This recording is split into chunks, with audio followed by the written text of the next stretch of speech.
అంటే ఏంటి? అది రూపమో రంగో అలంకారమో కాదు, ఏ ఒక్కరి జడ్జ్మెంటో అభిప్రాయమో కాదు, ఒక కవి వర్ణనో చిత్రకారుడి బొమ్మో కాదు. మరేంటది? అందమంటే గుణం.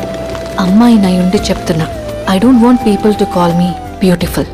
దాని బదులు నీది కష్టపడే తత్వం, నీలో కరుణ ఉంది, నీకు ధైర్యం ఎక్కువ, నువ్వు తెలివైన దానివంటే నాకు సంతోషం. Address us by our qualities. MS Subbulakshmi అంటే భక్తి, అందం కాదు. మదర్ తెరెసా అంటే కరుణ, అందం కాదు. ఐన్ ర్యాండ్ అంటే తత్వం, అందం కాదు. సరస్వతి అంటే విద్య, దుర్గా అంటే ధైర్యం, గౌరీ అంటే తపస్సు, లక్ష్మి అంటే శుభం. ఇలా ఏ దేవతనైనా ఆమె క్వాలిటీస్ కోసమే పూజిస్తారు, ఆమె అందం కోసం కాదు.